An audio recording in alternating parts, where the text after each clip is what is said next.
Let me not bind your son with laws I made. Let me not bind your son with laws I made. Your son is free, my father, your son is free. Let me not imagine I have bound him with the laws I made to rule the body. He is not subject to any laws I made, by which I try to make the body more secure. He is not subject to any laws I made, by which I try to make the body more secure. He is not changed by what is changeable. He is not slave to any laws of time. He is as you created him, because he knows no law except the law of love. Let me not bind your son with the laws I made. Let me not bind your son with laws I made. Let us not worship idols, nor believe in any law idolatry would make, to hide the freedom of the Son of God. He is not bound except by his beliefs. He is not bound except by his beliefs. The Son of God is not bound except by his beliefs. He is not bound except by his beliefs. Yet what he is far beyond his faith, far beyond his faith in slavery or freedom. He is free because he is his Father's son. He is free because he is his Father's son. And he cannot be bound unless God's truth can lie, and God can will that he deceive himself. Let me not bind your son with laws I made. Let me not bind your son with laws I made. Let me not bind your son with laws I made. Let me not bind your son with laws I made.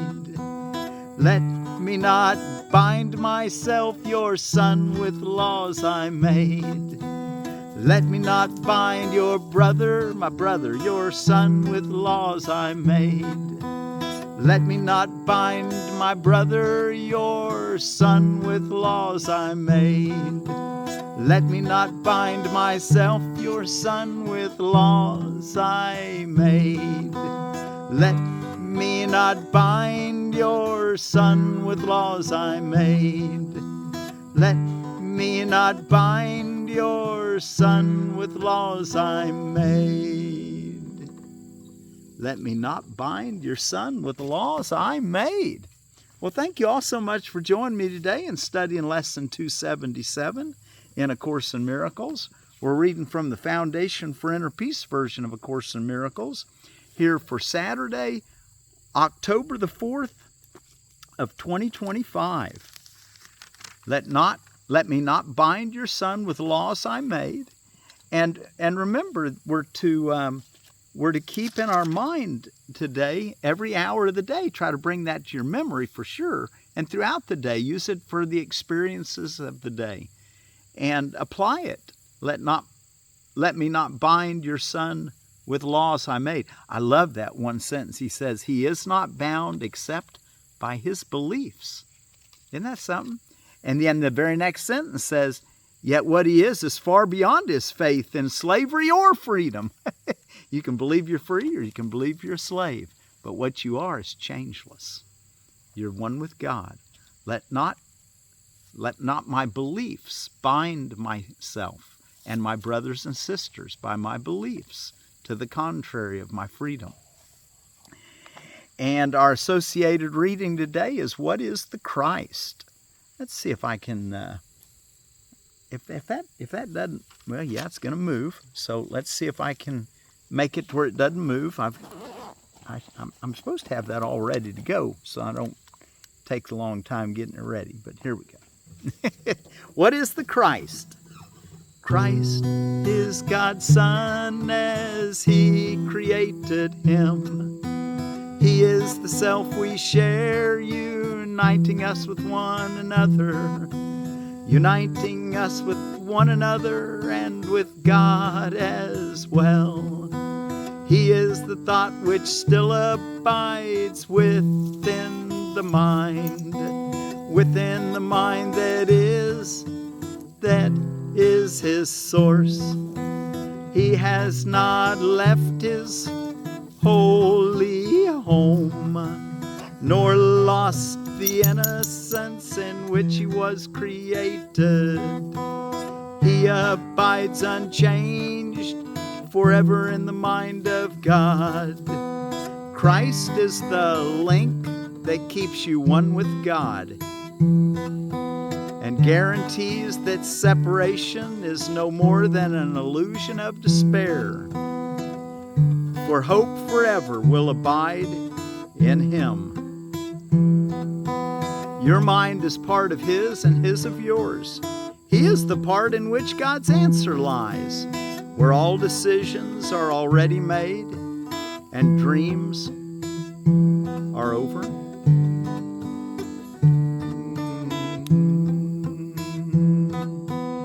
He remains untouched by anything the body's eyes perceive. For though in Him His Father placed the means for your salvation, yet does He remain the self who, like His Father, knows no sin. Home of the Holy Spirit and at home in God alone, does Christ remain at peace within the heaven of your holy mind. This is the only part of you that has reality and truth. The rest is dreams.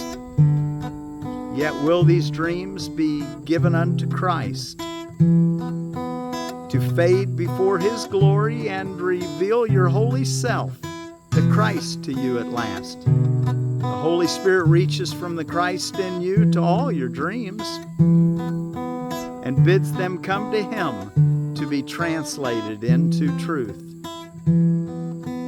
He will exchange them for the final dream, which God appointed as the end of dreams. For when forgiveness rests upon the world and peace has come to every son of God, what could there be to keep things separate? For what remains to see except Christ's face? And how long will this holy face be seen, when it is but the symbol that the time for learning now is over, and the goal of the atonement has been reached at last? So therefore, let us seek to find Christ's face and look on nothing else. As we behold His glory, will we know we have no need for learning or perception or of time or anything except the Holy Self, the Christ, whom God created as His Son. Let me not bind your Son with laws I made. Let me not bind your Son with laws I made. Let me not bind your Son with laws I made. He is not bound except by his beliefs. Let me not bind your son with laws I made. Let me not bind your son with laws I made. Be sure to hang out with that idea of a morning and of an evening for as long as it makes your heart feel satisfied. And okay, and let's go take a look in our text reading. And we're ready for, we're in chapter 30, the new beginning, Roman numeral 5, the only purpose. The real world is the state of mind in which the only purpose of the world is seen to be forgiveness. Fear is not its goal, for the escape from guilt becomes its aim. The value of forgiveness is perceived and takes the place of idols, which are sought no longer, for their gifts are not held dear. No rules are idly set, and no demands are made of anyone or anything to twist and fit into the dream of fear. Instead, there is a wish to understand all things created as they really are, and it is recognized that all things must be first forgiven and then understood. Paragraph 2. Here it is thought that understanding is acquired by attack. There it is clear that by attack is understanding lost. The folly of pursuing guilt as goal is fully recognized, and idols are not wanted. Therefore, guilt is understood as the sole cause of pain in any form. No one is tempted by its vain appeal, for suffering and death have been perceived as things not wanted and not striven for. The possibility of freedom has been grasped and welcomed, and the means by which it can be gained can now be understood. The world becomes a place of hope, because its only purpose is to be a place where hope and happiness can be fulfilled. And no one stands outside this hope, because the world has been united in belief. The purpose of the world is one which all must share. All hope be more than just a dream. Oh, if hope be more than just a dream. Again on that sentence 8. And no one stands outside this hope, because the world has been united in belief. The purpose of the world is one which all must share, if hope be more than just a dream. 3. Not yet is heaven quite remembered, for the purpose of forgiveness still remains. Wow, you haven't quite remembered heaven because we still haven't practiced forgiveness completely. Not yet is heaven quite remembered, for the purpose of forgiveness still remains.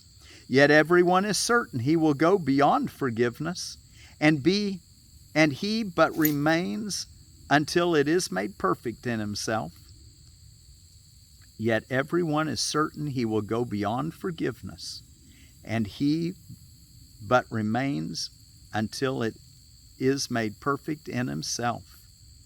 He has no wish for anything but this, and fear has dropped away because he is united in his purpose with himself.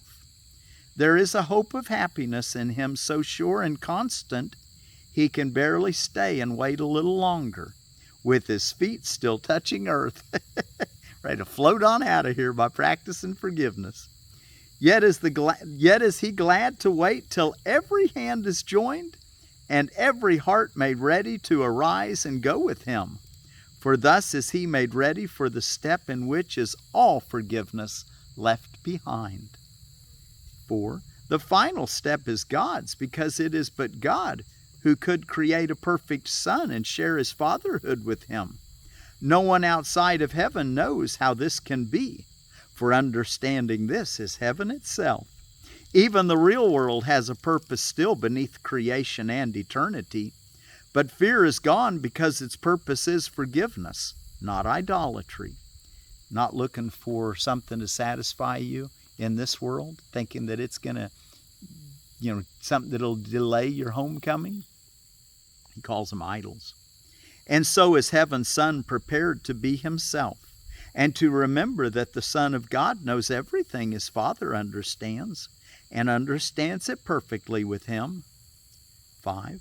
The real world still falls short of this, for this is God's own purpose, only His, and yet completely shared and perfectly fulfilled. The real world is a state in which the mind has learned how easily do idols go, when they are still perceived but wanted not. How willingly the mind can let them go, when it has understood that idols are nothing and nowhere, and are purposeless. For only then can guilt and sin be seen without a purpose, and as meaningless. Thus is the real world's purpose gently brought into awareness, to replace the goal of sin and guilt, and all that stood between your image of yourself and what you are, forgiveness washes joyfully away. Yet God need not create His Son again, that what is His is given back to Him. The gap between your brother and yourself was never there, and what the Son of God knew in creation, He must know again. 7. When brothers join in purpose in the world of fear, they stand already at the edge of the real world. When brothers join in purpose in the world of fear, join together with your brother in purpose. They stand already at the edge of the real world. Perhaps they still look back and think they see an idol that they want. Yet has their path been surely set away from idols toward reality? For when they joined their hands, it was Christ's hand they took, and they will look on Him whose hand they hold.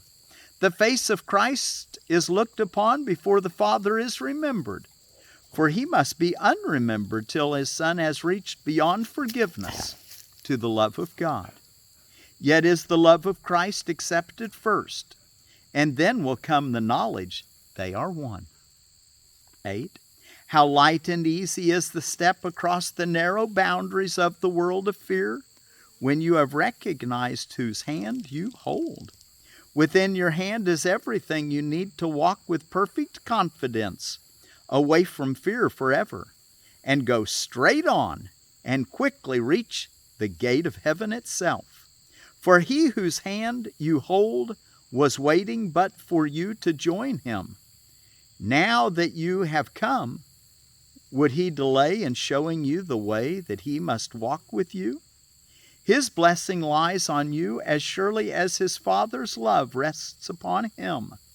His gratitude to you is past your understanding, for you have enabled Him to rise from chains and go with you together to His Father's house. 9. An ancient hate is passing from the world, and with it goes all hatred and all fear. Look back no longer, for what lies ahead is all you ever wanted in your heart. Give up the world. Give up the idols of the world. Give up the world. But not to sacrifice. You never wanted the world. What happiness have you sought here that did not bring you pain? What moment of content has not been brought at fearful price in coins of suffering? Joy has no cost. It is your sacred right, and what you pay for is not happiness.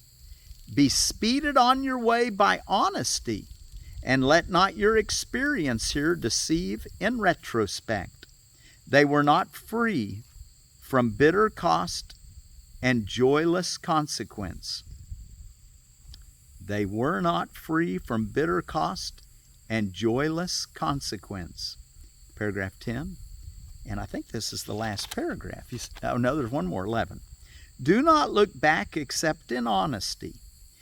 Do not look back except in honesty. And when an idol tempts you, think of this. There never was a time an idol brought you anything except the gift of guilt. Not one was bought except at cost of pain, nor was it ever paid by you alone. Be merciful unto your brother then, and do not choose an idol thoughtlessly, remembering that he will pay the cost as well as you. For he will be delayed when you look back, and you will not perceive whose loving hand you hold. Look forward then. In confidence walk with a happy heart, that beats in hope and does not pound in fear. In the last paragraph, 11, the will of God forever lies in those whose hands are joined. The will of God forever lies in those whose hands are joined. Until they joined, they thought he was their enemy. But when they joined and shared a purpose, they were free to learn their will is one. And thus the will of God must reach to their awareness. Nor can they forget for long that it is but their own. Thus the will of God must reach to their awareness, nor can they forget for long that it is but their own. The will of God is your will. It's the same will in reality. That's why we want to listen to the voice of peace within, the Holy Spirit that connects us all, because that is the true will. And you do what you want to do, and you're adding to the endless will of God. Let me not bind your son with laws I made. Be sure to do your longer practice periods today and your hourly remembrances and thanksgiving and your checking in, being sure you're at peace. Okay, let's see. And you know what? We'll include that little italicized portion and the sentence prior to it in our song at the end. What's going on around the world as far as holidays and observances of people? Feast of St. Francis of Assisi Day. The saint that's known for his tuning in with, so peaceful that he tuned in with animals and with the environment. So he's somebody that I look to and ask for help often. Feast of St. Francis of Assisi. General Conference for the Church of Latter-day Saints is today. And then out of holidays and observances, it's World Pets Day. A lot of these are a blessing of the animals at the cathedral. Take your animals to any Catholic church that's blessing animals, I guess. World Animal Day and Animals Day. Wolfstock Day. World Card Making Day and Digital Scrapbooking Day, Bed and Breakfast Mascot Day, Frugal Fun Day, Improve Your Office Day, Inter-American Water Day, Inter-American Water Day, American waters, rivers, take care of the rivers, the lakes. When it says Frugal Fun Day, I just wanted to mention about that. It doesn't have to cost anything to have fun. Just learn to go inside and learn to see the humor of a cat playing with a ball or whatever. Let your days be filled with frugal fun. Improve Your Office Day. I think I said that. Golf Day. Also Play Outside Day. Taco Day and Vodka Day. And I don't drink vodka. I don't think I have before. But I will recommend, if you're going to drink those things, get some that's really good for you. Try to find something organic. But clearly something they make some that's really cheap, give you a headache after the next day. Others that doesn't do that. What else do we want to talk about? We've got a prickly pear cactus in edible landscaping called the nopal, prickly pear hardy cactus, which is the Opuntia tuna. Opuntia is the genus, tuna is the species. And it says of the prickly pear hardy cactus, a large padded prickly pear native cactus with yellow rose-like spring flowers. Fruits ripen October to November in Zone 7 and can be harvested well into the winter. Plant spreads to make a clump. Medium-sized red fruits about 3 inches long. Remove small thorns from skin or fruit before handling or eating. Handle with 3-inch long handle with barbecue tongs when planting. Dethorn pads are also used as vegetables. For cactus string beans, cut pads in long strips and grill or saute. Fruit pulp is an excellent addition in fruit salads, lending its intense red color as well as flavor. A less care 4-season ornamental. Space 6-foot circle, zone 7 through 9, zone 6 if planted out of the winter prevailing winds. And I've got some growing around here. So they do grow well in zone 6 throughout the Ozarks, but best in out of the cold prevailing winds, they say.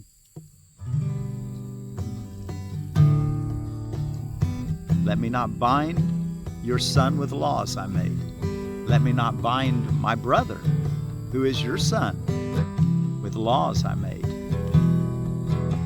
Let me not bind my sister, your daughter, with laws that I make up to keep me safe. Let me not bind your son with laws I made.